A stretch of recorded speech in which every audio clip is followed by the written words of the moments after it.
Shalom sobat terkasih di dalam Kristus Yesus. Jumpa lagi di program renungan kita pada hari ini. Salam sejahtera buat saudara-saudari sekalian. Kiranya berkat Tuhan melimpah di dalam hidup kita dan damai sejahteranya memelihara hati dan pikiran kita semua. Sebelum kita merenungkan firman Tuhan, mari kita sama-sama bersatu di dalam doa. Bapa, dalam nama Tuhan Yesus Kristus, kami mengucap syukur untuk anugerah-Mu pada hari ini. Terima kasih untuk satu hari lagi yang Kau percayakan bagi kami untuk bisa memuliakan nama-Mu.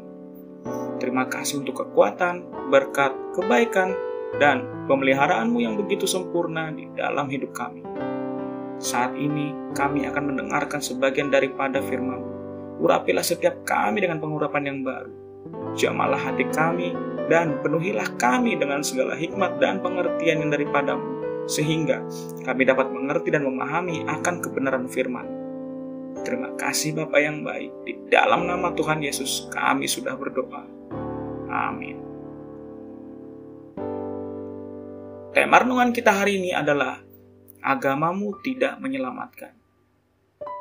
Di zaman modern ini, setiap manusia pasti menginginkan jaminan dalam segala hal kehidupan mereka. Mereka menabung untuk jaminan masa depan. Mereka menjaga asupan makan dan berolahraga untuk jaminan hidup yang sehat di hari tua. Bahkan, orang tua berusaha menyekolahkan anak-anaknya setinggi mungkin dengan harapan anak-anak mereka mendapatkan jaminan masa depan yang cerah. Kita begitu mempersiapkan hal-hal jasmaniah kita sedemikian rupa. Tetapi, apakah kita juga mempersiapkan jaminan untuk keselamatan jiwa kita? Perlu kita ketahui bahwa hidup kita di bumi ini hanyalah bersifat sementara.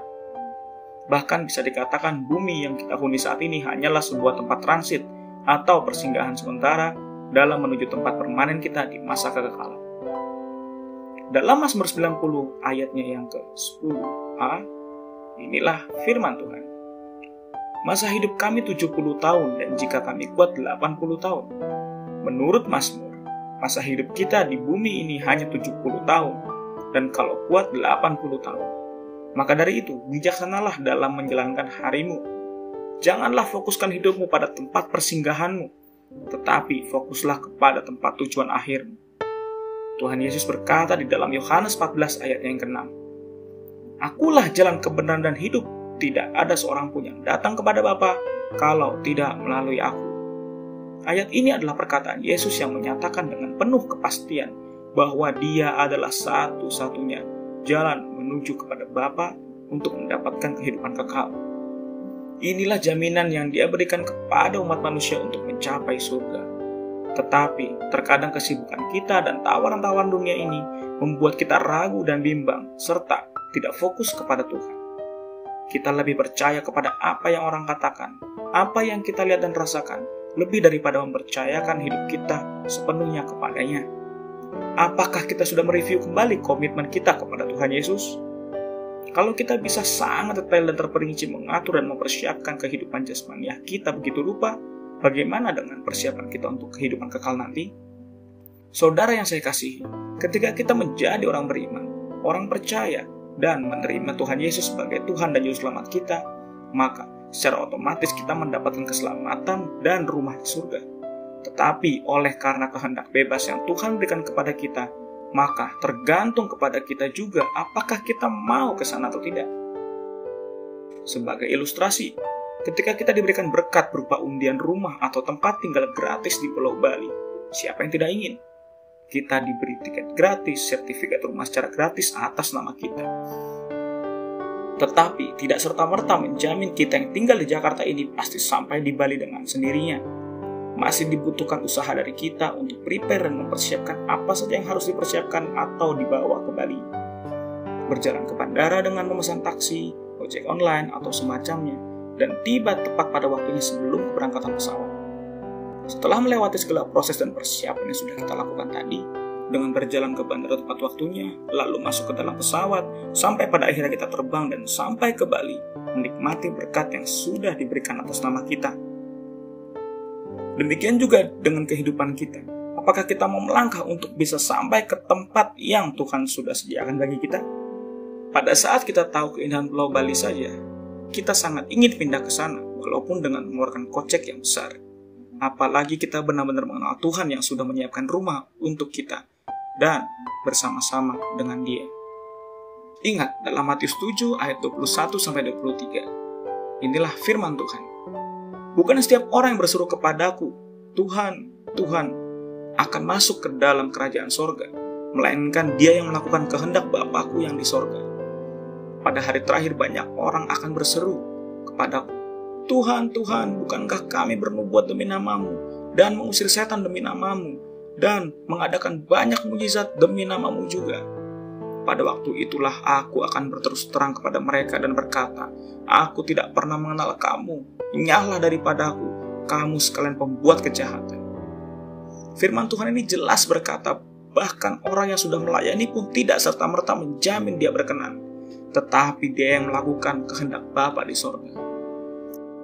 Marilah kekasih dan mempelai Kristus, mulailah menginvestasikan waktu dan kehidupanmu untuk jaminan kerajaan sorga dengan melakukan kehendak Bapa di sorga. Tuhan Yesus memberkati. Haleluya. Amin. Terima kasih atas firman-Mu ya Tuhan. Terima kasih atas didikan-Mu, kesabaran-Mu, dan kasih-Mu buat hidup kami. Berilah kepada kami hati yang bijaksana untuk menghitung hari-hari kami yang fana ini, supaya kami tidak berjalan kepada jalan kebinasaan, tetapi kami mengerti jalan-jalan-Mu. Jadilah Tuhan dan Raja dalam hidup kami, dan biarlah Roh Kudus senantiasa berdiam dan menolong kami dalam menjalani kehidupan kami, sehingga kami bukan saja menjadi pendengar-pendengar firman, tetapi kami dimampukan menjadi pelaku-pelaku firman dan menyenangkan hati Bapa. Kami berdoa untuk setiap kami yang mendengarkan renungan hari ini. Lembutkanlah hati kami, sehingga setiap firman yang kami dengar menjadi rema dan berakar dalam kehidupan kami, sehingga iman kami boleh bertumbuh dan dikuatkan dalam menjalani hari-hari yang jahat ini. Bapa, mampukan kami untuk berkata tidak kepada semua hal-hal yang tidak berkenan kepadamu. Kesanggupan dan kekuatan ilahi yang daripadamu memampukan kami untuk bisa berkata tidak dan melepaskan semua yang bukan daripadamu. Tuhan Yesus, kami juga berdoa untuk setiap daripadamu yang saat ini dalam keadaan suam-suam kuku. Biarlah api Tuhan kembali membakar kebukuan hati kami, dan cinta yang mula-mula itu kembali dikobarkan dalam hidup kami, sehingga kami tidak dimuntahkan, tetapi kami boleh masuk ke dalam hadirat. Kami juga berdoa untuk setiap mereka yang pada hari ini mengalami sakit, penyakit, dan kelemahan tubuh.